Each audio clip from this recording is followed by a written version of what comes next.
Muy bien, mis hermanos.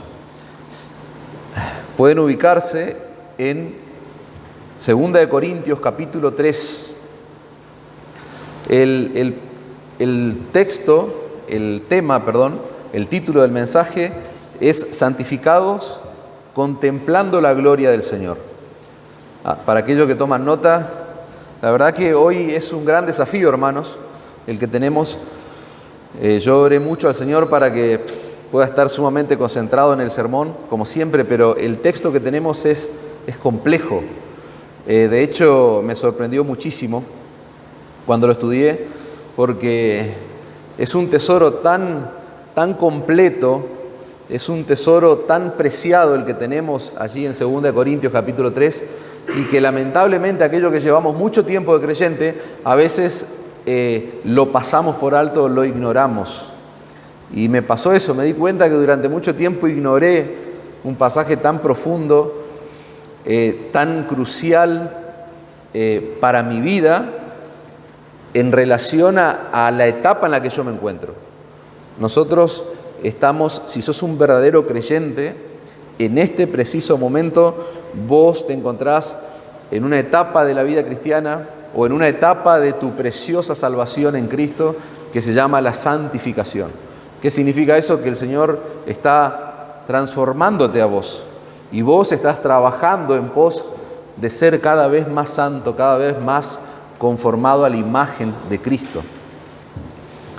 Así que ubíquense en 2 Corintios capítulo 3. Yo les ruego toda su atención.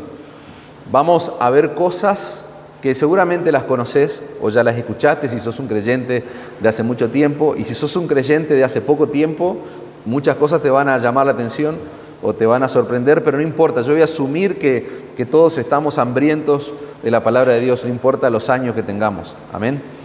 Bien, para aquellos que son ya creyentes de hace mucho tiempo, nosotros sabemos que hay 3 etapas en la salvación de una persona. Hay una etapa inicial, la etapa donde nosotros somos llamados al arrepentimiento y a la fe en Cristo, y eso se conoce como justificación. Somos justificados a través de la fe. Ese fue el grito de la Reforma hace más de 500 años atrás, la justificación por fe, y hoy lo seguimos proclamando como tiene que ser, porque desde que este evangelio está siendo proclamado a las personas, estamos llamando a las personas al arrepentimiento y a la fe, a la justificación en Cristo, basado en los méritos de Cristo. Por eso somos justificados. No hay nada que nosotros podamos agregar a lo que ya Cristo hizo en la cruz. Y así comienza la salvación de una persona. Nos arrepentimos, depositamos toda nuestra fe en los méritos, en la obra de Cristo, somos justificados, y a partir de allí, a partir de que el Señor nos salva, comienza la etapa de santificación que va a durar toda la vida. Toda tu vida en este lado del cielo, básicamente, para luego culminar en lo que conocemos por el testimonio de la Escritura, en lo que se llama la glorificación final. Un pecador como vos y como yo, que fue justificado y que durante su vida ha sido santificado, ha sido transformado conforme al carácter de Cristo, un día, dice la Escritura, va a ser glorificado, es decir, va a estar con Cristo y va a ser semejante a Cristo, en gloria. Eso es terrible, hermano, es un misterio que yo se los cuento, pero es profundo, es muy profundo para nuestra mente. En la etapa de santificación, en la etapa en la que nos encontramos los creyentes en este momento, muchas veces nuestra mente entra en un conflicto, y a mí me ha pasado, probablemente te ha pasado a vos también, porque nosotros tenemos el deseo de, si sos un verdadero creyente, vos tenés el deseo de ser cada vez más santo, ser cada vez más como Cristo y menos como vos, digamos, como eras vos. Pero al mismo tiempo, nosotros queremos ser más santos, pero al mismo tiempo nos damos cuenta y miramos nuestra vida y vemos cuánto todavía nos falta crecer. Y eso a veces es un conflicto, es una presión que se ejerce en nosotros los creyentes. Parece ser que mientras más creces vos, menos santo te sentís. Esa es la idea. O eso, si te pasa eso, vas bien en el camino de la santificación. Mientras más creces, menos santo te sentís. Mientras más avanzás, parece que más lejos estás. Yo voy tirándote esos tips y voy a evaluar cómo está tu vida en términos de santidad. Y nosotros nos acercamos a la palabra del Señor, nos acercamos cada domingo a la predicación bíblica, cada día en nuestros hogares a la lectura, a la meditación de su palabra, y encontramos que el Señor Jesucristo es tan glorioso en su carácter, hermanos, es tan glorioso en su carácter, parece tan lejano la estatura de Cristo para nosotros, que a medida que crecemos en el conocimiento de Él, nos vamos dando cuenta de lo mucho que nos falta todavía para conocernos a Cristo. Eso le pasa a los verdaderos creyentes. Y eso puede terminar en frustración, puede generarnos ese conflicto, esa presión que les decía antes, en una frustración, porque pensamos que no estamos avanzando, porque tal vez alguno puede pensar en tirar la toalla, como se dice el dicho popular, o puede pasar de que algunos, con el fin de avanzar y de ser como Cristo, caen en algo que es triste y que es lamentable, que se llama legalismo, y que tiene que ver con que si yo cumplo ciertas normas, ciertas reglas, ciertas imposiciones, yo voy a ser más santo. Y de repente me frustro más todavía que antes, porque me doy cuenta que yo no puedo cumplir reglas, imposiciones y demás. Así que con esa breve introducción, porque vamos a hacer una introducción en dos partes para ir al hueso, para ir al punto principal del mensaje, pero con esa breve introducción, yo quisiera que leamos el versículo 18, el último versículo del capítulo 3 de 2 Corintios 3. Y lo que vamos a ver hoy es cómo Dios ha determinado santificar a los creyentes. Si vos estás en todos estos conflictos que yo te mencioné, en esta presión en la que se encuentran los cristianos durante la etapa de su santificación, bueno, esto tiene que traer alivio a tu mente, a tu corazón, porque vamos a ver a través de este texto del versículo 18, a través de todo el capítulo en realidad, cómo Dios ha diseñado un plan, cómo Dios ha determinado santificar a los creyentes, fortalecerlos en esa etapa de santificación camino a la glorificación final. Dice Pablo allí cerrando ya el capítulo 3 de su segunda carta a los Corintios: por tanto nosotros todos, mirando a cara descubierta como en un espejo la gloria del Señor, somos transformados de gloria en gloria en la misma imagen como por el Espíritu del Señor.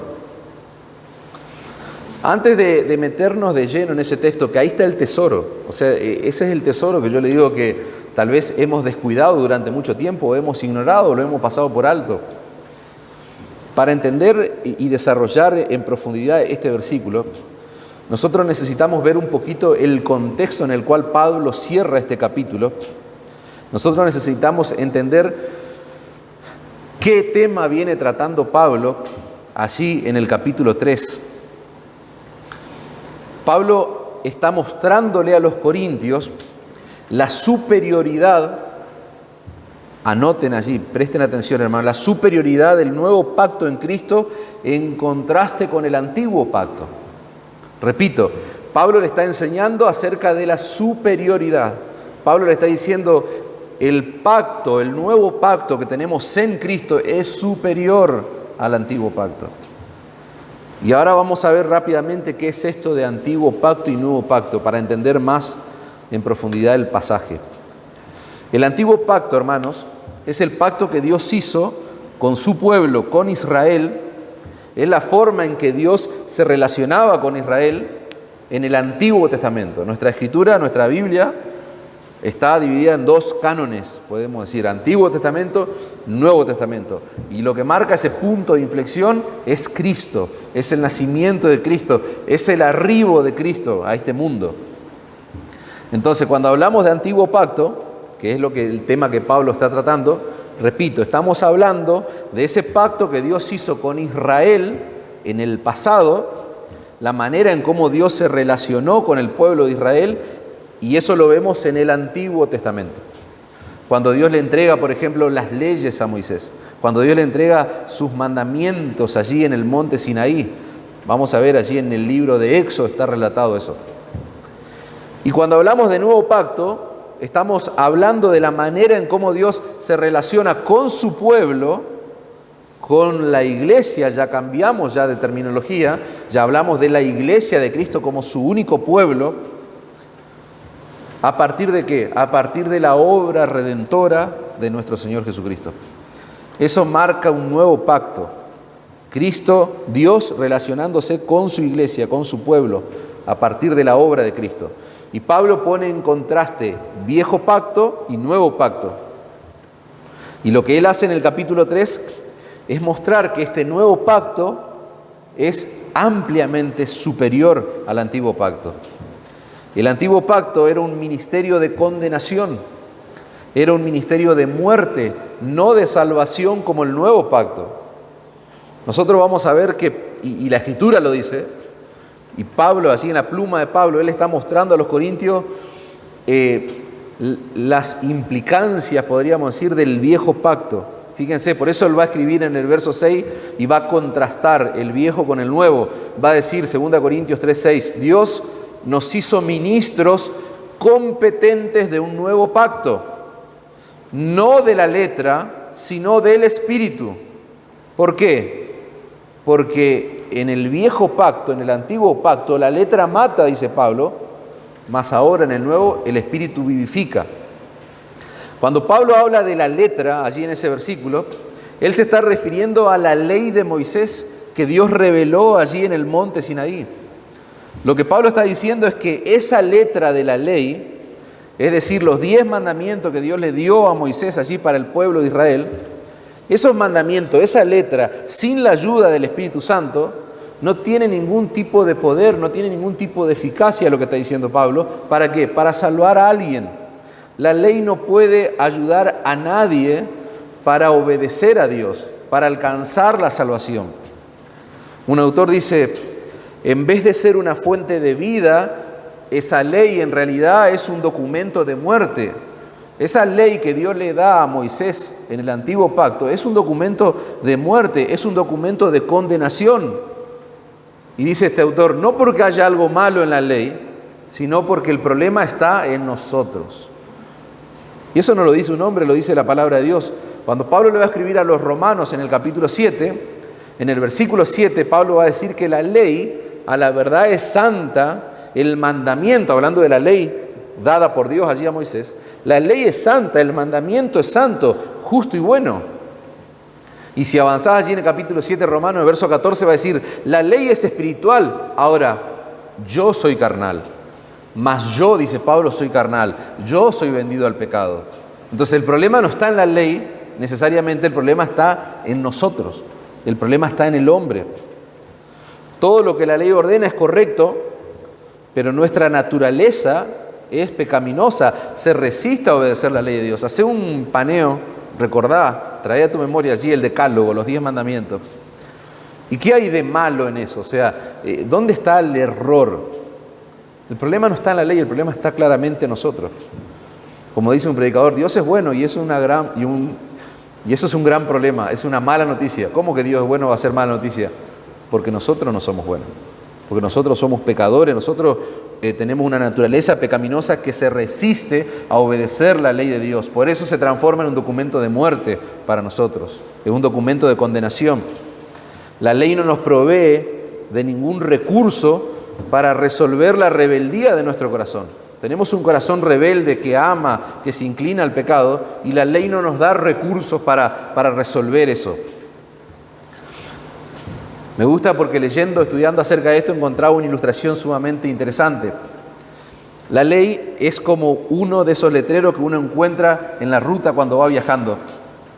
Esos letreros te están indicando la cantidad de kilómetros, la cantidad de lo que sea, digamos, para llegar a una localidad, pero esos letreros no te toman a vos y te llevan a ese lugar específico.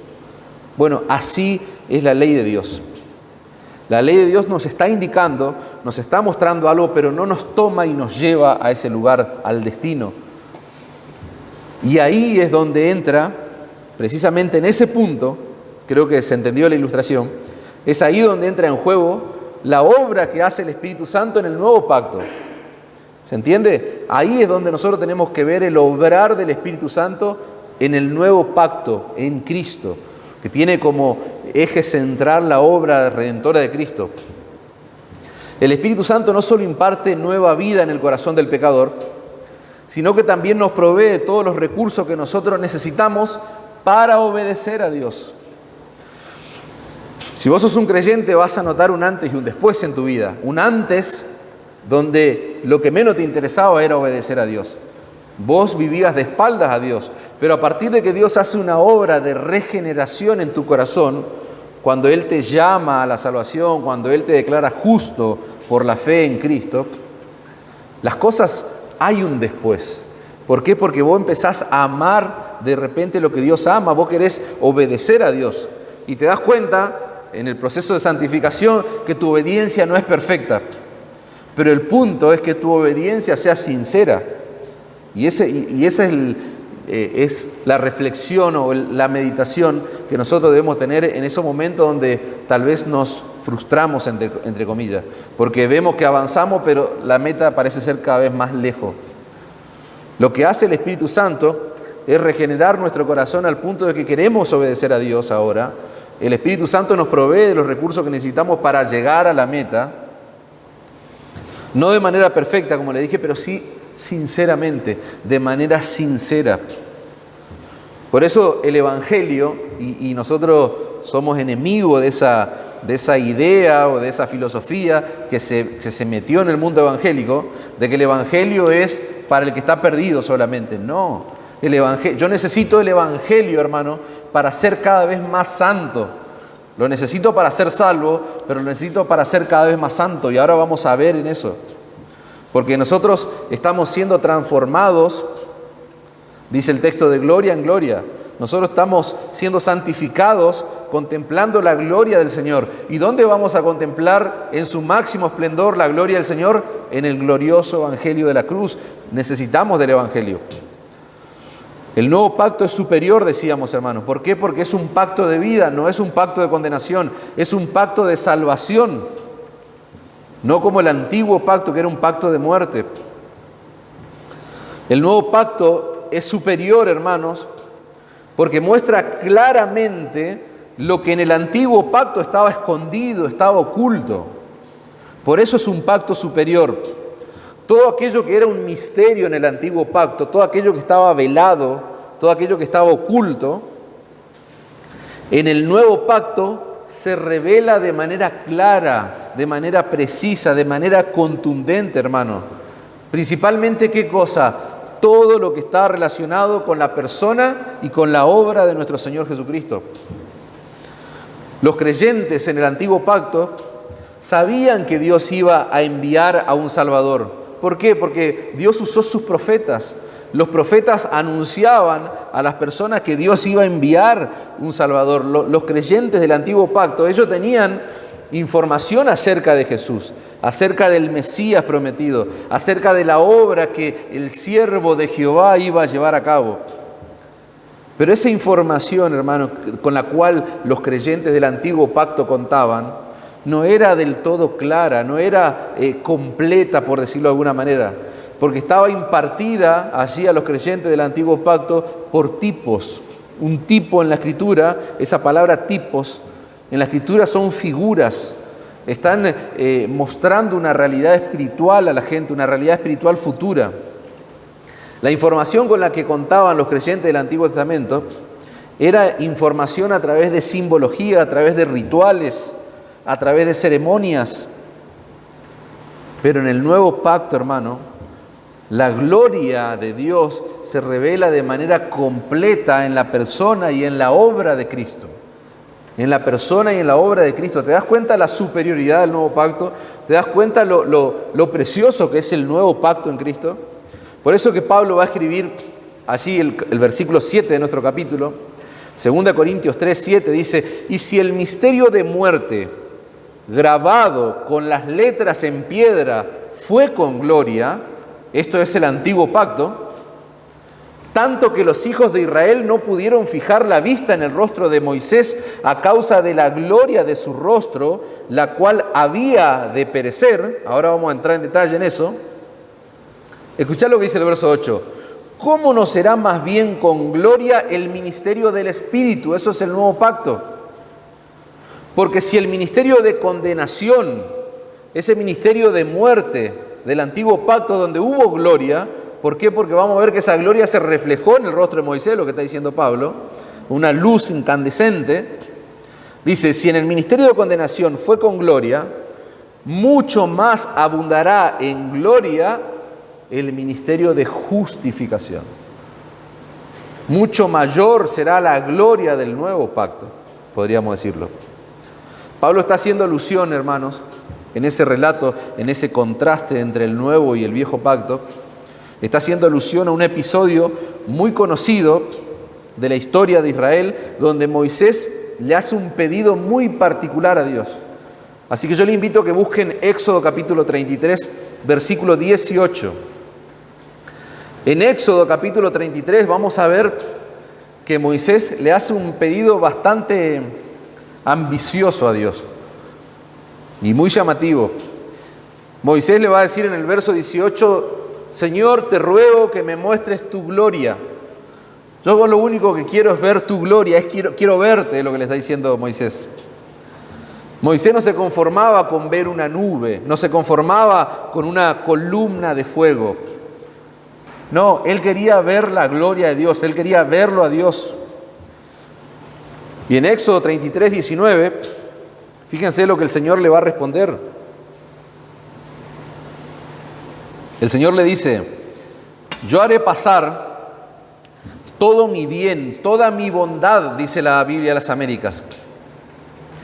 Yo haré pasar todo mi bien, toda mi bondad delante de tu rostro, y proclamaré el nombre de Jehová delante de ti, y tendré misericordia del que tendré misericordia, y seré clemente para con el que seré clemente. Dijo más, no podrás ver mi rostro, porque no me verá hombre y vivirá.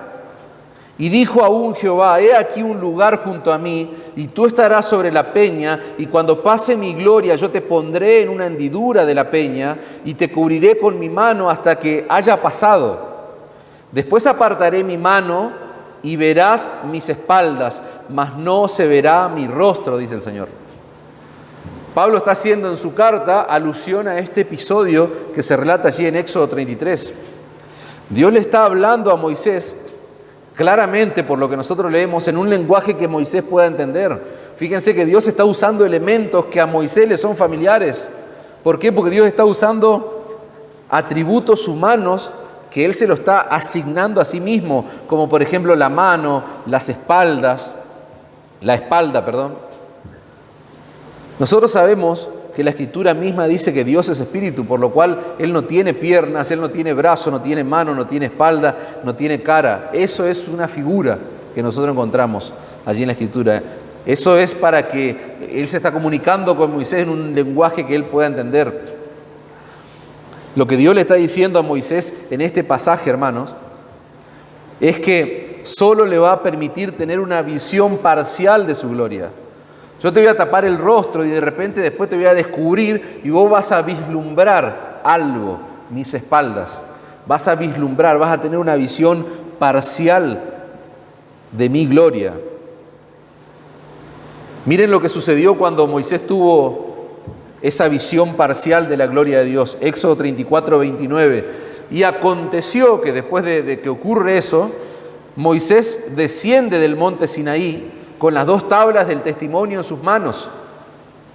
Al descender del monte, no sabía Moisés que la piel de su rostro resplandecía después que hubo hablado con Dios. Y en el verso 30 va a decir, y tuvieron miedo de acercarse a él los israelitas. Tenían temor, pavor de estar allí cerca de Moisés. Y en el verso 33 va a decir, entonces, ¿qué hizo Moisés? Se puso un velo sobre su rostro, dice el verso 33. Fíjense, hermanos, que Moisés, después de ese encuentro, después de contemplar parcialmente la gloria del Señor, él tuvo que cubrirse el rostro porque las personas le tenían miedo. Las personas tenían miedo, sabían que encontrarse con Dios era caer muertos. Y de repente el único que pudo hacer eso fue Moisés, y ahora él está bajando, tiene un rostro iluminado y tienen miedo. Tienen terror. Pero lo interesante, hermanos, es que esa gloria que se está reflejando en la piel de Moisés no iba a durar mucho tiempo. ¿Por qué? Porque se iba a desvanecer con el pasar de los días. Sin embargo, dice Pablo, La gloria del nuevo pacto es permanente, permanece. Vayamos a Corintios, 2 Corintios 3:7, lo que leímos antes. Y si el ministerio de muerte grabado con letras en piedra fue con gloria, ahora te das cuenta que conoces la historia, ahora sabés por qué fue con gloria, porque la gloria de Dios fue reflejada en el rostro de Moisés. Tanto que los hijos de Israel no pudieron fijar la vista en el rostro de Moisés a causa de la gloria de su rostro, dice Pablo, la cual iba a perecer, la cual con el pasar de los días se iba a desvanecer. Verso 8, ¿cómo no será más bien con gloria el ministerio del Espíritu? Y saltamos al verso 11 del capítulo 3, porque si lo que perece tuvo gloria, como pasó con Moisés, mucho más glorioso será lo que permanece la gloria del nuevo pacto en Cristo. Ese es el brillo de la gloria de Dios en el nuevo pacto, hermanos. Moisés tenía que ponerse un velo sobre su rostro, porque los israelitas no podían soportar el brillo de la gloria de Dios. En cambio nosotros, hermanos, nosotros podemos ver esa gloria, dice Pablo en el texto, a cara descubierta. Nosotros a cara descubierta podemos contemplar la gloria de Dios a través del Evangelio, hermanos. Miren lo que Pablo va a decir más adelante, allí en el capítulo 4 de 2 Corintios. 2 Corintios 4:3. Pero si nuestro Evangelio está aún encubierto, entre los que se pierden está encubierto, en los cuales el Dios de este siglo cegó el entendimiento de los incrédulos. ¿Para qué? Ahí Pablo está diciendo que Satanás tiene cegado el entendimiento de los incrédulos. ¿Para qué? Para que no les resplandezca la luz del Evangelio de la gloria de Cristo. Entonces, ¿te das cuenta dónde se revela la gloria de Dios? En el Evangelio. Dice Pablo, Satanás está cegando el entendimiento de los incrédulos para que no les resplandezca la luz del Evangelio de la gloria de Cristo, el cual es la imagen de Dios. Dice la Nueva Traducción Viviente, Satanás ha cegado la mente de los que no creen, son incapaces de ver la gloriosa luz de la buena noticia. No entienden este mensaje acerca de la gloria de Cristo, que es la imagen, me encanta esa traducción, exacta de Dios. Es la imagen exacta de Dios. Terrible, hermanos. O sea, a los incrédulos, dice Pablo, que no les resplandece la luz del Evangelio de la gloria de Cristo. ¿Por qué? Porque Satanás está trabajando para que eso no ocurra en la mente de los incrédulos. Y la pregunta es, ¿y qué pasa con los creyentes? ¿Y por qué a vos se te reveló la gloria del Evangelio?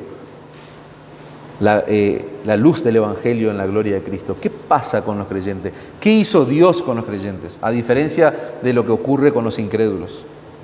Veamos el verso 6 del capítulo 4 de 2 Corintios.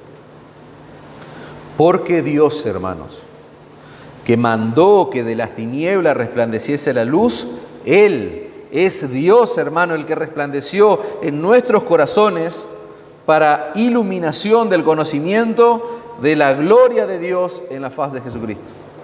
¿Te das cuenta lo que hizo Dios, hermano? Eso nos tiene que aplastar, hermano, entender eso.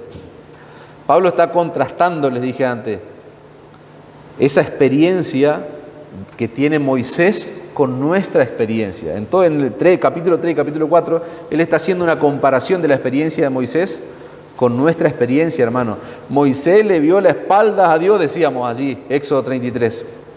Pero ahora Dios, dice Pablo, hizo que resplandeciese luz en nuestros corazones. ¿Para qué? Para que nosotros podamos ver su gloria con los ojos de la fe. ¿Dónde? En el rostro de Jesucristo, en la faz de Jesucristo. ¿Te das cuenta la superioridad del pacto, del nuevo pacto en relación al viejo pacto?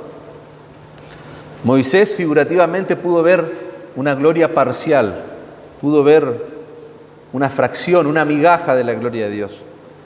Pero nosotros podemos ver la gloria de Dios completa a través de los ojos de la fe en la faz de Jesucristo, en el rostro de Jesucristo. Pablo está diciendo que nosotros vemos el rostro de Cristo, dice un autor, no las espaldas, me encanta. No estamos viendo las espaldas, estamos viendo el rostro de Cristo. A nosotros se nos dio un privilegio mucho más grande, hermano, que a Moisés. Nosotros estamos viendo con los ojos de la fe lo que Moisés jamás pudo imaginarse ver, lo que jamás pudo ver. Y la pregunta que uno pudiera hacerse para entrar más en profundidad en el texto es: ¿dónde nosotros vemos esa gloria? O sea, lo estoy entendiendo, conceptualmente lo estoy entendiendo, pero ¿dónde nosotros podemos ver, contemplar esa gloria? Esa gloria la vemos, hermanos, en la persona de Jesús, tal como se revela en el Evangelio, tal cual como es revelado en el Evangelio.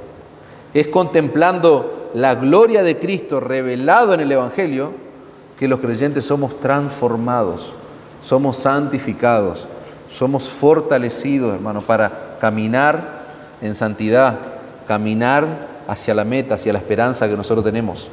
No frustrándonos, no queriendo incorporar cosas, leyes, para ser cada vez más santo y caer en el legalismo, sino que contemplando la gloria de Cristo en el Evangelio, porque Él es la imagen exacta de Dios, hermano. Vos querés ser cada vez más santo, vos tenés que contemplar la gloria de Cristo en el Evangelio.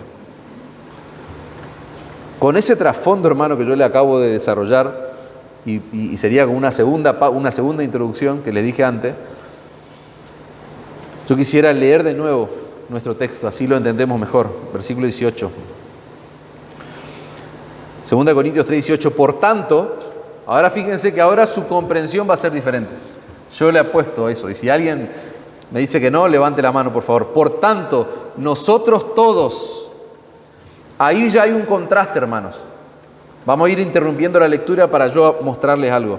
Ahí ya Pablo está haciendo un contraste por todo lo que dijimos antes. Por tanto, nosotros todos. Hay un contraste con el antiguo pacto, porque en el antiguo pacto era todo el pueblo de Israel. No, era uno, era Moisés. O sea, Moisés solamente pudo ascender ahí al monte Sinaí, pudo tener una visión parcial de la gloria de Dios. Pero ahora nosotros estamos encontrando que hay un nosotros todos, no uno, todos nosotros, dice Pablo. Por tanto, todos nosotros, dice, mirando a cara descubierta, ya no con el velo, con un velo ahí para que la luz que le generaba temor, dice al pueblo de Israel, y ellos podían ver como una contemplación de esa luz, poniéndose un velo Moisés. No, dice, nosotros todos a cara descubierta como en un espejo, la gloria del Señor. Somos transformados de gloria en gloria en la misma imagen que nosotros estamos contemplando, Cristo, por el Espíritu del Señor. En el antiguo pacto, hermano, lo que les dije antes, quiero eso grabarlo a mente. Solamente Moisés tuvo el privilegio de tener un vislumbre de la gloria de Dios. Pero en el nuevo pacto todos los creyentes, todos los cristianos tienen ese privilegio. Por eso Pablo dice, todos nosotros estamos contemplando en un espejo la gloria del Señor. Los creyentes del nuevo pacto están en una situación totalmente diferente, completamente superior, podríamos decir, a los creyentes del Antiguo Testamento. Porque es la persona de Cristo, es Cristo mismo el que vino a mostrarnos la gloria de Dios, hermano, en todo su esplendor. Y a través del Espíritu Santo, ¿qué ocurrió? Dios nos abrió los ojos, decíamos antes, por el texto que leímos, para que nosotros podamos ver a Jesús tal como se revela en la Escritura. Juan 14:8, fíjense que Juan va a decir que Cristo es Dios hecho hombre. Va a relatar Juan allí un episodio, un diálogo que el Señor está teniendo allí con su discípulo. Felipe le dice al Señor, muéstranos al Padre y nos basta. Muy parecido al pedido que estaba haciendo Moisés. Muéstrame tu gloria, yo quiero ver tu gloria. Y Jesús le dice, tanto tiempo hace que estoy con vosotros y no me han conocido, Felipe. El que me ha visto a mí, ha visto al Padre. ¿Cómo pues dice, muéstranos al Padre? El Señor está diciendo, yo soy la imagen exacta de Dios, del Padre. En Cristo, hermano, habita corporalmente toda la plenitud de la deidad, dice Pablo a los Colosenses. Colosenses 2:9, porque en Él, en Cristo, habita corporalmente toda la plenitud de la deidad, y vosotros estáis completos en Él, que es la cabeza de todo principado y potestad. Ustedes están completos en Cristo. No necesitamos nada más. Lo único, todo lo que necesitamos es a Cristo. Si querés ser santo, necesitas a Cristo. Eso es todo y es lo único que necesitamos, hermano. Hebreos 1:1 dice: Dios, habiendo hablado de muchas veces y de muchas maneras en otro tiempo a los padres por los profetas, en estos postreros días, dice el autor, nos ha hablado por el Hijo. O sea, antiguo pacto Dios hablaba por los profetas, dice, pero ahora en el nuevo pacto Dios nos habla por el Hijo, a quien constituyó heredero de todo y por quien asimismo hizo el universo, el cual, siendo el resplandor de su gloria y la imagen misma de su sustancia, el Hijo de Dios es igual en todo a su Padre, dice el lenguaje actual. Cristo es el resplandor de su gloria y la expresión exacta de su naturaleza, dice la Biblia de las Américas. 1 Juan 5:20. Pero sabemos que el Hijo de Dios ha venido y nos ha dado entendimiento para conocer al que es verdadero. Y estamos en el verdadero, en su Hijo Jesucristo. Este es el verdadero Dios y la vida eterna. Tremendo testimonio de la palabra de Dios, hermano. Tremendo testimonio que encontramos allí en la Escritura para convencernos de que Cristo es la perfecta revelación de la gloria de Dios, hermano. La gloria a la que todo creyente del nuevo pacto tiene acceso es infinitamente superior a la que Moisés, hermano, pudo vislumbrar, pudo contemplar allí en el monte Sinaí. Lo que decíamos antes, Moisés nunca se hubiese podido imaginar que alguien como vos y como yo pudiera ser capaz de contemplar la gloria de Dios en la persona de Cristo, que alguien pueda ser capaz de contemplar la gloria de Dios como nosotros podemos hacerlo. Todos los que han creído en el Evangelio de la cruz tenemos acceso a la gloria de Dios en la faz de Jesucristo, hermanos. Y nos vamos a meter más profundo en eso.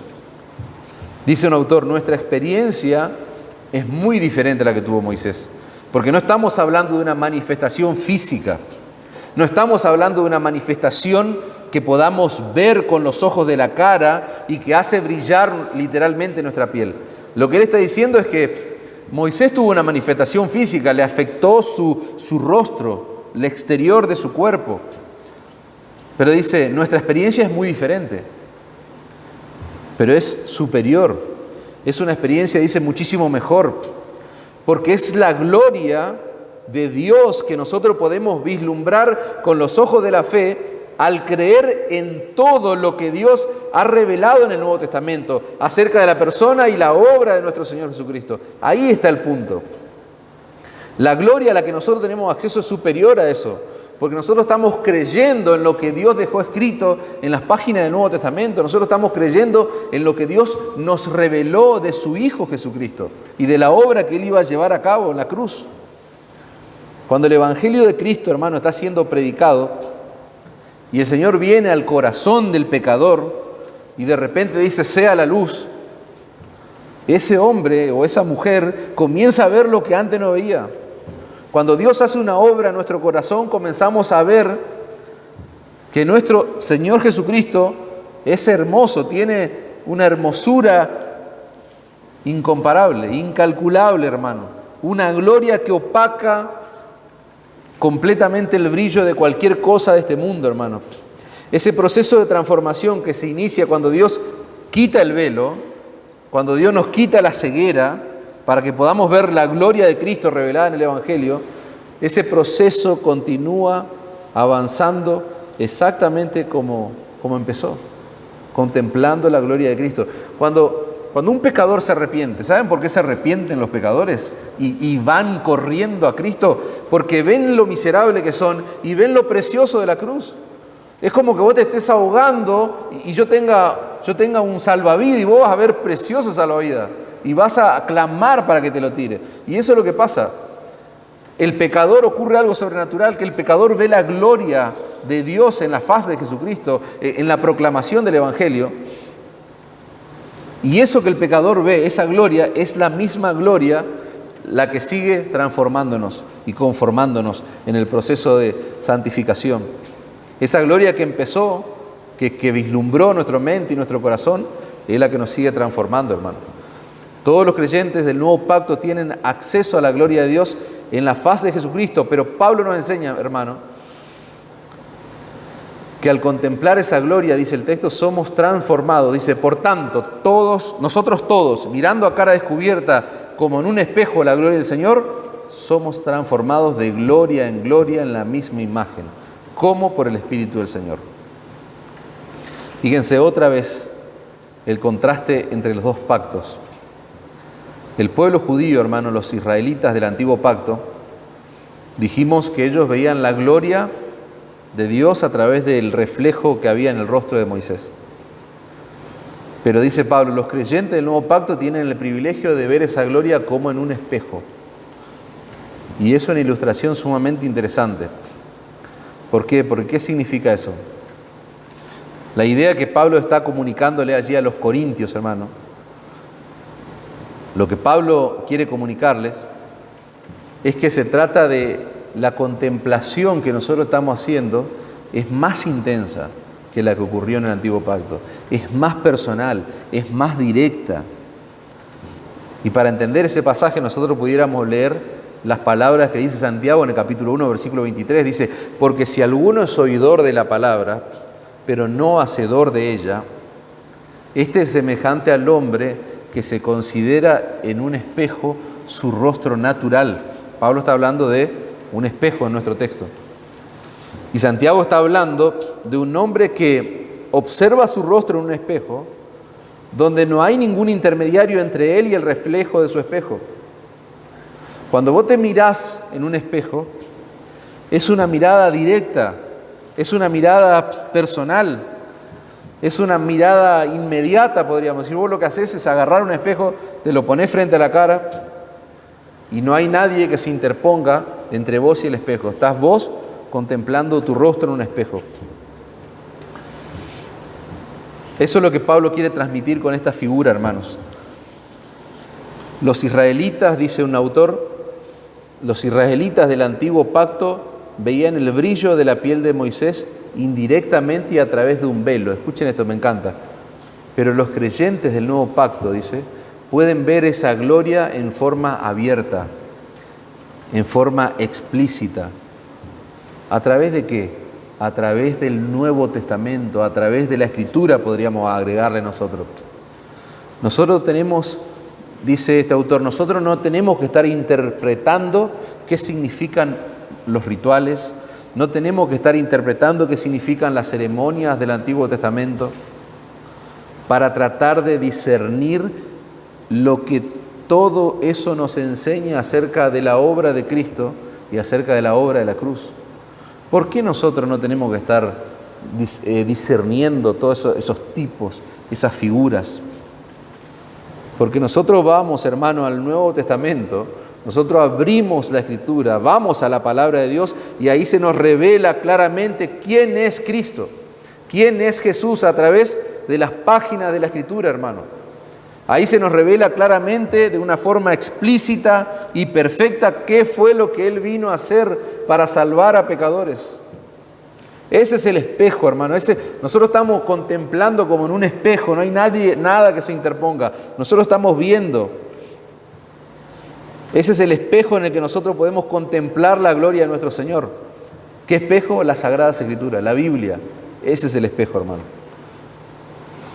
Y al contemplar eso, dice Pablo, al contemplar ese espejo, nosotros somos transformados. La palabra griega para transformados es metamorfosis. Es la misma palabra que se usa en los evangelios para hablar de la transfiguración de nuestro Señor Jesucristo. Y ahora vamos a ir allí a Mateo, donde se relata eso. Decíamos antes que Moisés se expone a la gloria de Dios y su piel adquiere un brillo natural. Fue pasando el tiempo y ese brillo se desvaneció, dice Pablo allí en el versículo 7 del capítulo 3. Pero la transformación, hermano, nosotros estamos contemplando la gloria de Dios en el espejo de las Escrituras y así estamos siendo transformados, dice Pablo. Esa transformación, hermano, que ocurre con los creyentes del nuevo pacto, esa gloria que ocurre mientras ellos están contemplando la gloria del Señor en las páginas de la Escritura, no es un brillo externo como lo que le ocurrió a Moisés. No es algo superficial, es un cambio que se produce en el interior, por eso somos transformados de gloria en gloria. De adentro hacia afuera somos transformados, hermanos. Es una transformación, es literalmente una metamorfosis. Es un cambio profundo en nuestro carácter, en nuestra personalidad. Y en vez de desvanecerse con el tiempo, se hace más marcado con el tiempo, se hace más intenso. Nuestro carácter se va conformando cada vez más al carácter de nuestro Señor Jesucristo. Esa es la meta de la santificación, el que seamos conformados cada vez más al carácter de nuestro Señor Jesucristo. Ya no vivimos como los que no tienen a Cristo como Señor y Salvador. No vivimos en la vanidad de nuestra mente, no vivimos ajeno a la vida de Dios, como antes. No vivimos conforme a los vicios y a los deseos engañosos que este mundo ofrece, hermano. ¿Por qué? Porque hemos desechado la mentira, dice la Escritura. Hablamos verdad. El sol ya no se pone sobre nuestro enojo. Es decir, no vamos a pasar otro día sin resolver nuestros conflictos con nuestros hermanos en la fe, con nuestra esposa, con nuestros esposos. Ya no damos lugar al diablo, hermanos. El que robaba ya no roba más. Trabajamos para ganar nuestro pan, para ganar nuestro bien. Trabajamos para que ninguna palabra corrompida salga de nuestra boca, sino la que sea necesaria para la edificación de los demás. Hemos quitado de nosotros toda amargura, todo enojo, toda ira, gritería, maledicencia, toda malicia. Ahora somos benignos unos con otros, somos misericordiosos, nos perdonamos unos a otros, como también Dios nos perdonó en Cristo. Y todo lo que dice Efesios 4:17 en adelante es lo que estoy leyendo. Palabras más, palabras menos, pero estoy parafraseando Efesios 4:17. Ese es el brillo que tenemos. Somos transformados contemplando la gloria de Cristo en el Evangelio, hermanos. No un brillo que desvanece, no, un brillo que permanece y que se traduce en vidas transformadas para la gloria del Señor. Eso es lo que en teología se llama santificación progresiva, se le llama. Eso es lo que la Biblia le llama santificación, lisa y llanamente. No se trata de una obediencia mecánica, como pasa con los legalistas. No se trata de una obediencia mecánica, sistemática, a un conjunto de reglas, a un conjunto de leyes. No. Es un proceso de cambio, hermano, a través del cual el parecido de Jesús se hace cada vez más evidente en nosotros. Porque estamos contemplando el Evangelio, estamos contemplando la gloria de Cristo en el Evangelio. ¿Cómo ocurre eso? Contemplando su gloria, dice Pablo. Romanos, capítulo 12, versículo 2, Pablo va a decir lo siguiente a los romanos: no os conforméis a este siglo, sino transformaos. Ahí aparece otra vez la palabra metamorfosis de nuestro texto. Dice, transformaos por medio de la renovación de vuestro entendimiento. Dice el lenguaje actual, cambien la manera de ser y de pensar. ¿Para qué? Para que comprobéis cuál sea la buena voluntad de Dios agradable y perfecta. Debemos ser transformados, dice Pablo, no conformados a este siglo. Debemos ser conformados a la imagen de Cristo. Nosotros venimos, hermano, una serie de aplicaciones quiero dar. Nosotros venimos al cristianismo, venimos a la vida, llegamos al Evangelio, a la vida en Cristo, con muchas mentiras en la cabeza que deben ser eliminadas de nuestra cabeza por la luz de la Biblia, por el espejo, este espejo que son las Escrituras. Y a medida que somos renovados en nuestra forma de pensar, somos transformados por la palabra de Dios. Y la pregunta es, ¿cómo ocurre eso? ¿Cómo ocurre que yo voy eliminando, voy desterrando pensamientos, ideas, opiniones en mi mente, así como yo llego al Señor? ¿Cómo ocurre? Bueno, en la medida en que yo voy llenando mi mente con la palabra de Dios, en la medida que vos vas saturando tu mente con las Escrituras, porque es en las Escrituras, hermano, donde se revela todo el esplendor de la gloria de Cristo. Y si vos escuchás, porque a veces se escuchan cosas, si vos escuchás que en este lugar se le lava la cabeza a la gente, una vez una persona me decía, no, ustedes le lavan la cabeza a la gente. Bueno, si a vos te dicen lo mismo, vos tenés que dar la razón, tenés que dar la mano. Ok, es así. Porque eso es lo que termina sucediendo, hermano. Los pecadores vienen a Cristo y la cabeza se le termina lavando, se les lava la cabeza. ¿Por qué? Porque ellos comienzan a contemplar la gloria de Dios en la faz de Jesucristo a través de la Escritura. Y claro, ya no son más los mismos. No son más los mismos. Entonces la gente, el incrédulo termina arribando a este y le lavaron la cabeza. Y sí, es lo que pasa, hermano. Me gusta como lo expone John MacArthur, dice: en la medida en que los creyentes contemplan la gloria del Señor, y escuchen esto, hermano, esto me encanta. En la medida en que los creyentes contemplan la gloria del Señor, mirando de manera clara, permanente y profunda la majestad de su persona y su obra, y quiero interrumpir ahí. O sea, este autor lo que está diciendo es que los creyentes contemplan la gloria del Señor mirando de manera clara, permanente y profunda la majestad de su persona y su obra. O sea, eso no es leo un texto para pagar el día. Listo, dije que leí la Biblia. Eso no es me arrimo y leo ahí rapidito, un rapidito. No es lo que está diciendo este autor. Dice: los creyentes están mirando de manera clara, permanente y profunda la majestad de su persona y su obra. Cuando eso ocurre la verdadera santificación.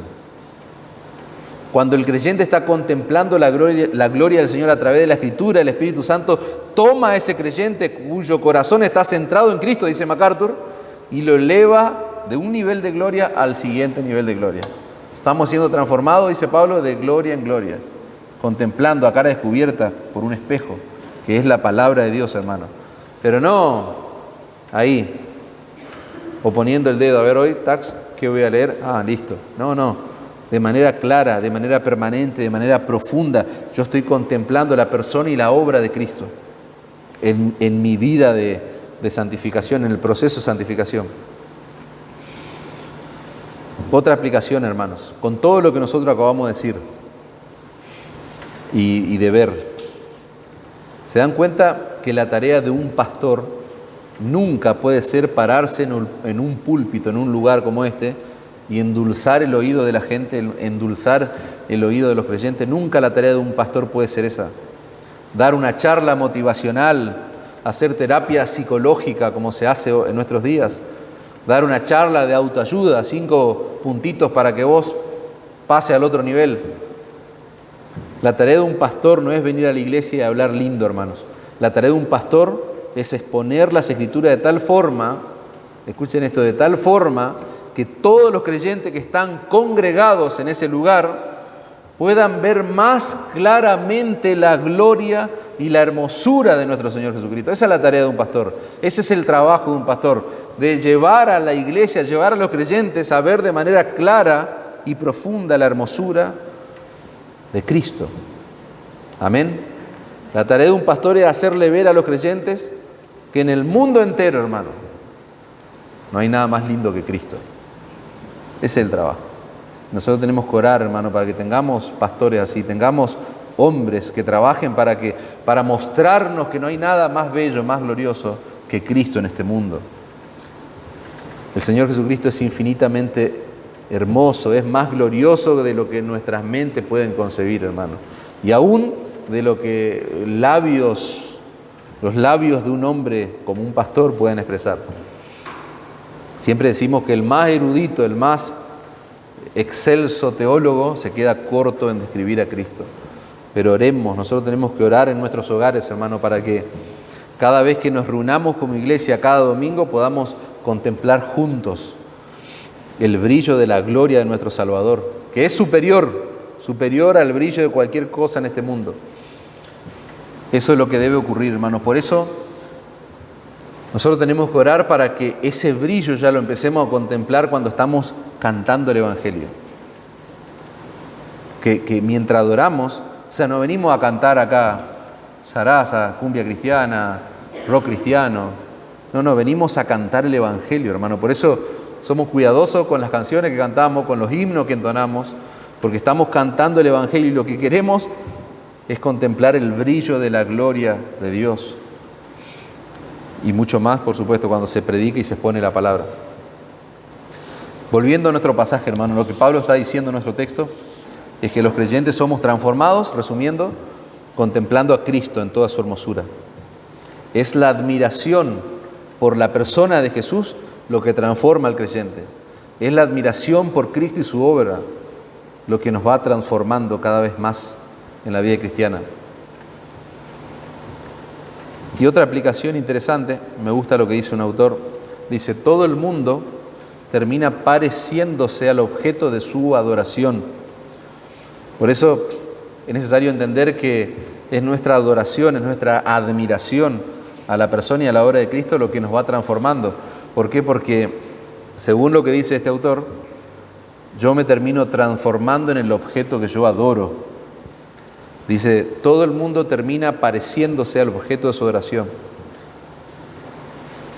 Y eso no solamente es una idea humana, eso lo dice la Biblia. Si nosotros vamos al Salmo 115, vayamos al Salmo 115. Yo quisiera que me acompañen para leer allí 4 versículos, 5 versículos. Fíjense que el salmista va a usar un lenguaje bastante irónico. ¿Por qué? Porque él está comparando al Dios vivo y verdadero con los ídolos falsos de las otras naciones. Él está comparando al Dios de Israel con el Dios de los otros pueblos. Y va a decir en el Salmo 115:3, nuestro Dios está en los cielos, todo lo que quiso lo ha hecho. El versículo 3 del Salmo 115, el salmista dice, nuestro Dios, el Dios de Israel, está en los cielos, Él ha creado todo lo que existe, todo lo que Él quiso lo ha creado. Ahora, verso 4, los ídolos de ellos son plata y oro, obra de manos de hombre. Tienen boca, mas no hablan, tienen ojos, mas no ven, orejas tienen, mas no oyen, tienen narices, mas no huelen, manos tienen, mas no palpan, tienen pies, mas no andan, no hablan con su garganta. ¿Te das cuenta la ironía que hay ahí? Ahí hay una burla en cierta manera. ¿Por qué? Porque el salmista lo que está diciendo es que esos ídolos, con todo lo que tienen, son inútiles, no sirven para nada. Pero lo más fuerte es lo que dice el verso 8, hermano. Porque dice, semejantes, dice el verso 8, es decir, iguales, dice otra traducción. Iguales a ellos, iguales a esos ídolos inútiles, son los que los hacen. La Biblia de las Américas dice, se volverán como ellos los que los hacen. Y cualquiera que confía en ellos. ¿Te das cuenta que vos te transformás en el objeto de tu adoración? Es lo que dice la Biblia. No lo dice ningún autor, lo dice el autor de la Biblia, que es Dios. La gente esta se transformó, dice, en el objeto de su adoración. Son inútiles para ir a Dios, dice el salmista. Aplicación rápida. Si el objeto de tu adoración es el dinero, vos, con toda seguridad, vas a terminar convirtiéndote en un materialista. Cuando nosotros leemos esto es fuerte y lo primero que viene a nuestra mente son los ídolos, las imágenes que se ven en otras religiones, ¿no es cierto? Como el catolicismo y demás. Que esa es una interesante aplicación, uno puede aplicarlo de esa manera. El mundo católico adora imágenes, ídolos muertos, que justamente se aplica a todo eso. Tienen boca, no hablan, tienen ojo, no ven, oreja, no oyen, narices, no huelen, garganta, no hablan, etc. Y los que adoran a esos ídolos se transformaron en eso, básicamente, son iguales. Pero nosotros, de este lado de la vereda, también tenemos ídolos, los creyentes, los verdaderos creyentes. Entonces, esta aplicación es para que nosotros meditemos en que el objeto de nuestra adoración debe ser Cristo y solo Cristo, no otra cosa.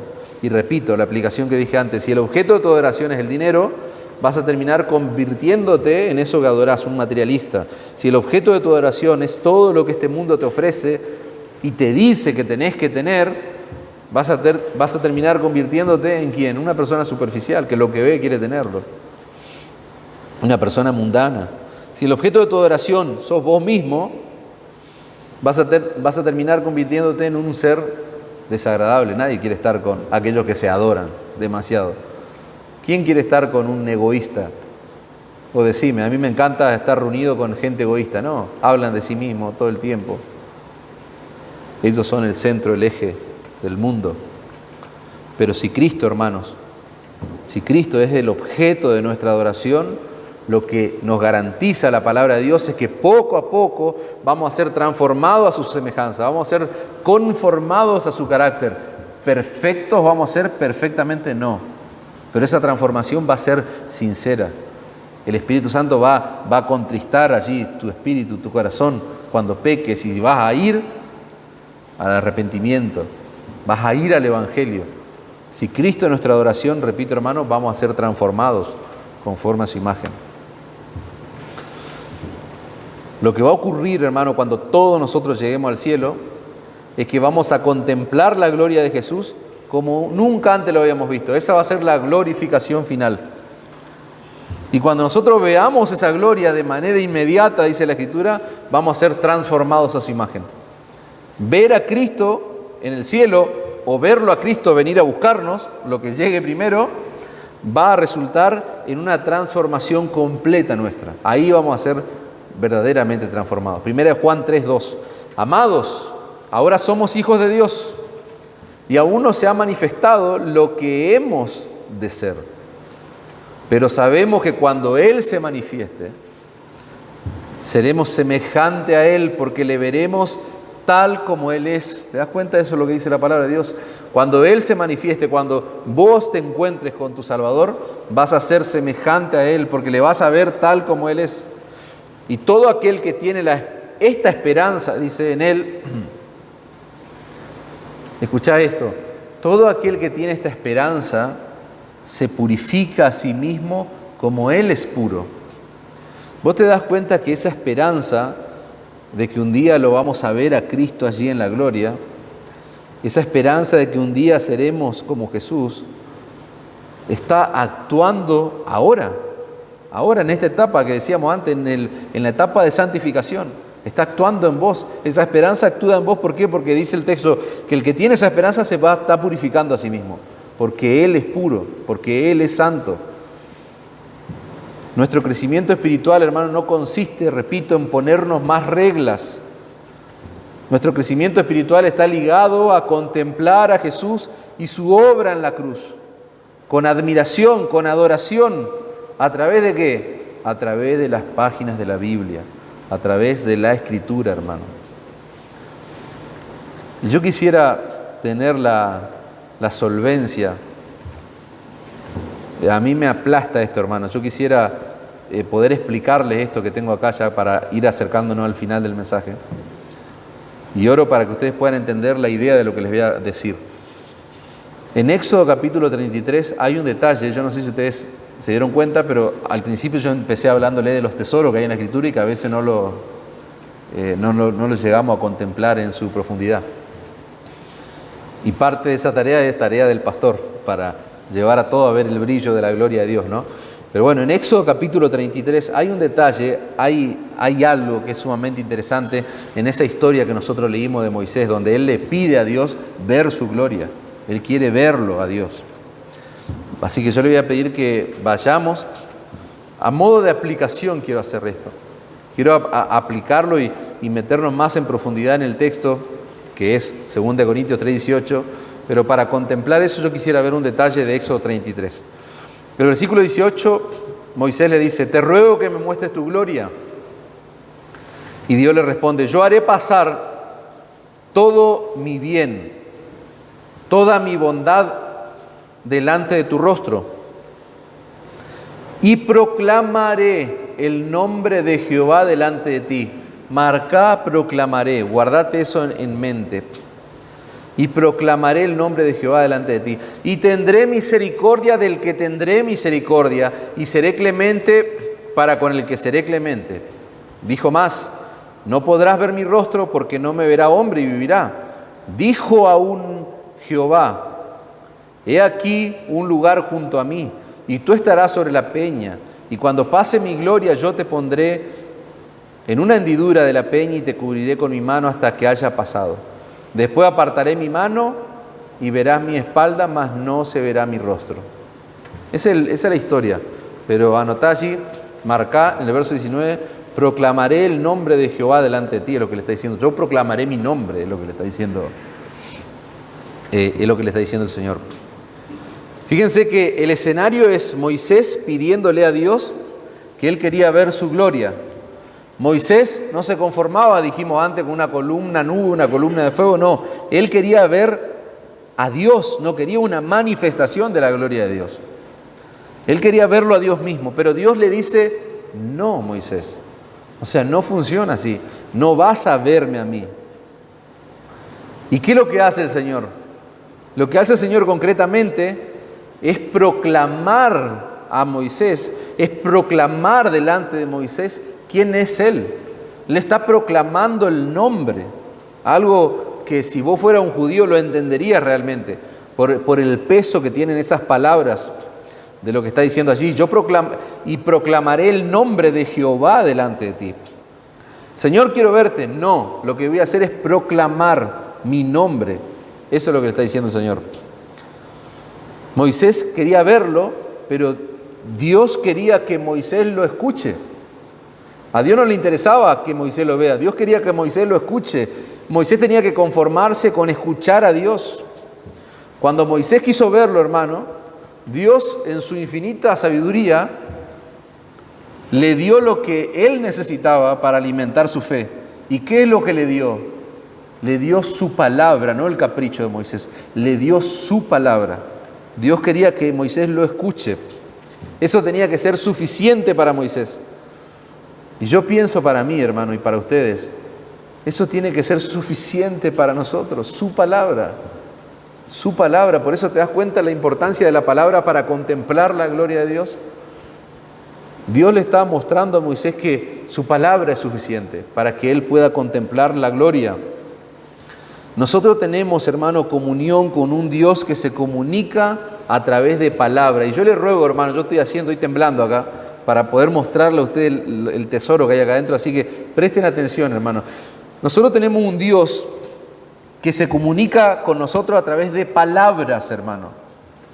Pero lo más glorioso de entender todo esto que yo le estoy mostrando es que ese Dios que se comunica a través de palabras, Él dejó reservado para el final la palabra más especial. Para el final Él dejó reservado, repito, la palabra más especial. Y para entender esto de la palabra más especial, nosotros necesitamos ahora ir a Juan capítulo 1. En Juan capítulo 1, Juan, el discípulo amado del Señor allí, él va a decir, en el principio era el Verbo, y el Verbo era con Dios, y el Verbo era Dios. Este era en el principio con Dios. Juan capítulo 1, verso 3 dice, todas las cosas por Él fueron hechas, y sin Él nada de lo que ha sido hecho fue hecho. En Él estaba la vida, y la vida era la luz de los hombres. Y si nosotros saltamos al versículo 9, dice, aquella luz verdadera que alumbra a todo hombre, venía a este mundo.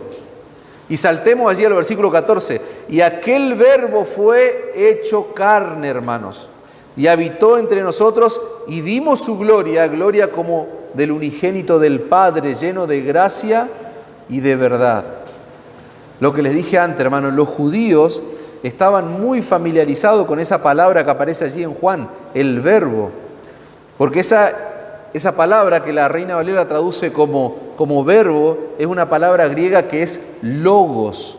El pueblo judío sabía muy bien que ese término, o sea, el logos, que también se traduce como la palabra o palabras, los judíos sabían muy bien que se asocia con Dios. En el Antiguo Testamento la palabra o el logos se asociaba con Dios, con Jehová.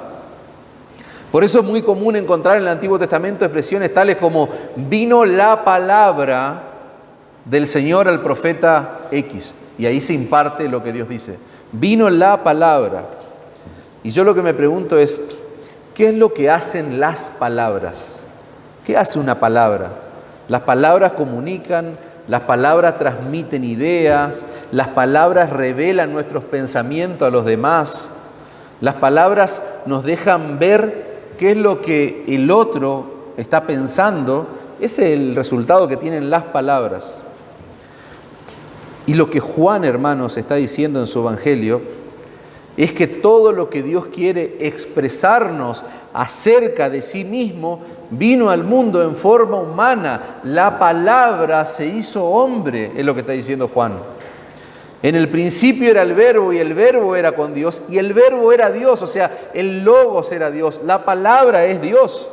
Y el verso 14 dice, y aquel verbo fue hecho carne y habitó entre nosotros y vimos su gloria, gloria como del unigénito del Padre, lleno de gracia y de verdad. El verso 14 es sumamente interesante, hermano. ¿Saben por qué es interesante? Porque Juan vio la gloria de Cristo en el monte de la transfiguración. Yo le dije que íbamos a mencionar eso. No quiero que lo busquen porque no quiero que se pierda la atención. En Mateo capítulo 17, versículo 1, va a decir Mateo, va a relatar esto. Y fíjense que ahí está Juan, el que está escribiendo el Evangelio según San Juan. 6 días después, Jesús tomó a Pedro, a Santiago y a Juan, y se fue aparte con ellos a un cerro muy alto. Allí delante de ellos cambió la apariencia de Jesús, dice el texto. Su cara brillaba como el sol, su ropa se volvió blanca como la luz. Entonces vieron a Moisés y a Elías conversando con Jesús en el monte allí de la transfiguración. Pedro le dijo a Jesús, Señor, qué bien que estemos aquí. Si quiere haré 3 chozas, una para ti, otra para Moisés, otra para Elías. Mientras Pedro estaba hablando, una nube luminosa se posó sobre ellos y de la nube salió una voz, salió la palabra que dijo, este es mi Hijo amado a quien he elegido. Y fíjense qué interesante, escúchenlo. Al oír esto, los discípulos se postraron con la cara en tierra lleno de miedo. Jesús se acercó a ellos, los tocó y le dijo, levántense, no tengan miedo. Y cuando miraron, ya no vieron a nadie, sino a Jesús solo. Ahí estaba Juan, hermano, el autor de Juan capítulo 1, el autor del Evangelio según San Juan. Ahí estaba Juan contemplando la gloria de Cristo. Pero qué raro o qué curioso que él nos está resaltando luz, brillo. Él está resaltando en el versículo 14 la gracia y la verdad. Fíjense lo que resalta Juan. Dice, vimos su gloria, gloria como del unigénito del Padre, lleno de gracia y de verdad, hermano. Justamente lo que se revela, ¿dónde?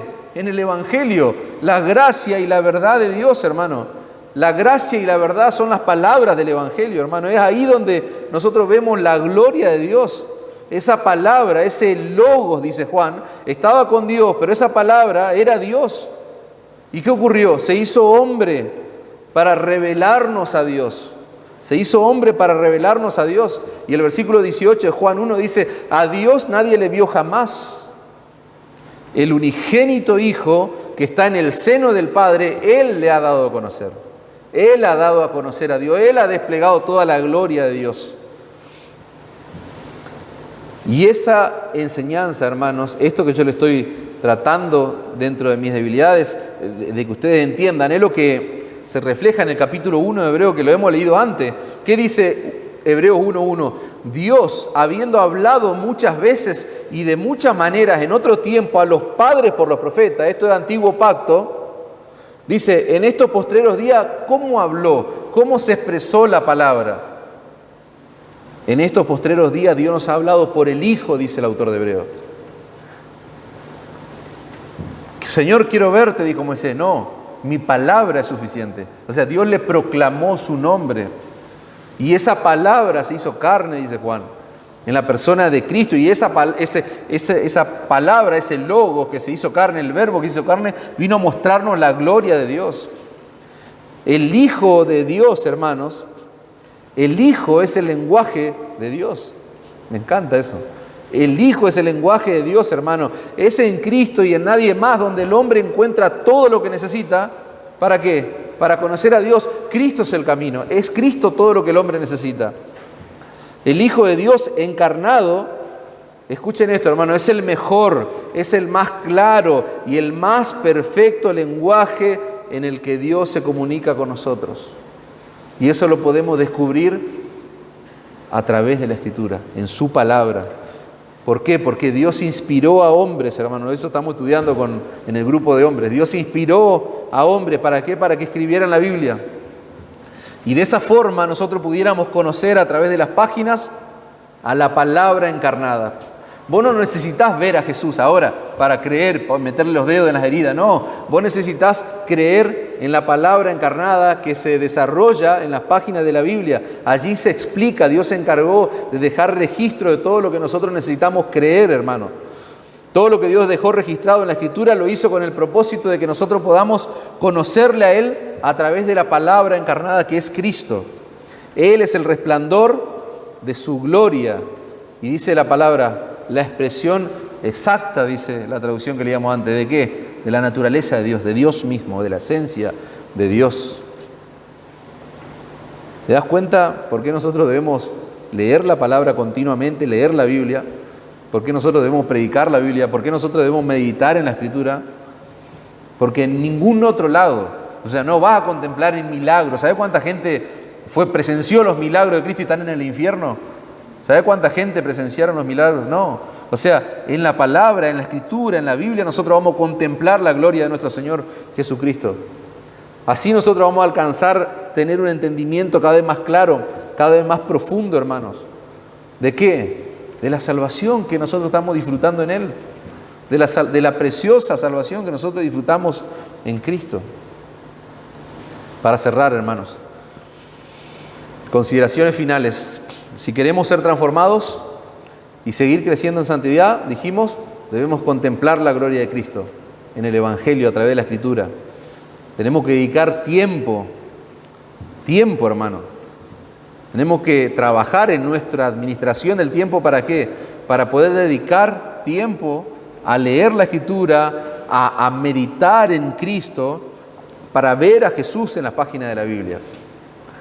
Nosotros debemos meditar en el Señor cuando estamos trabajando en nuestros trabajos seculares. Nosotros debemos meditar, tal vez no vamos a poder leer 24 horas la Escritura para ver a Cristo a la luz de la Escritura, pero sí podemos meditar en lo que hemos leído en ese tiempo que le hemos destinado y podemos pensar en Cristo, en lo hermoso de Cristo mientras trabajamos, cuando hacemos las tareas cotidianas, cuando vienen los problemas. Ahí vos tenés que meditar en Cristo. Cuando vienen las dificultades, vos tenés que recordar que Jesús es el mismo ayer, hoy y siempre por los siglos de los siglos. Vos tenés que recordar cuando vienen los problemas, cuando vienen las tentaciones, de que el Señor Jesucristo prometió estar todos los días con nosotros hasta el fin del mundo. Cuando viene la tentación, lo que cantábamos, vos tenés que acordarte de esta canción. Él me sostendrá, cantábamos recién, antes de entrar a la palabra. Dios nos abrió los ojos, hermanos, para que podamos ver la gloria de Cristo. Eso es algo precioso, es superior, hermano. Eso es algo superior, es algo grandioso. Y yo no sé cuál es tu condición, ya para cerrar. Yo no sé cuál es tu condición en este momento, en este preciso instante. Yo no sé si vos sos una persona incrédula, que no te has convertido al Señor, o si sos una persona confundida, que no sabés si sos creyente o no, pero el remedio que todos necesitamos, todo lo que estamos acá, cualquiera sea tu condición, es exactamente el mismo. Todos necesitamos ir a Cristo en arrepentimiento y fe. ¿Para qué? Para contemplar la gloria de Cristo con los ojos de la fe, lo que decíamos antes. Todo pecador que se arrepiente es porque está contemplando la gloria de Cristo. Y Dios está escribiendo el Evangelio allí en los corazones. Abrazá a Cristo con todo tu corazón por medio de la fe. Arrepentite de tus pecados, arrepentite de una vida vivida de espalda a Dios. Y cuando eso ocurre en la vida de un creyente, ese creyente toma la determinación, por pura gracia, de poder ser como Cristo, de buscar parecerse a Cristo. Dice un autor, en dependencia del Espíritu Santo, el creyente puede tomar la determinación de obtener de pura gracia esa salvación que Cristo ofrece, aunque eso signifique perderlo todo, porque lo vas a perder todo, pero también lo vas a ganar todo. Qué hermoso es el Evangelio, hermanos. Dice el Señor, el que cree en mí, como dice la Escritura, de su interior correrán ríos de agua viva. Yo he venido para que tengan vida y para que la tengan en abundancia, dice el Señor. Amén.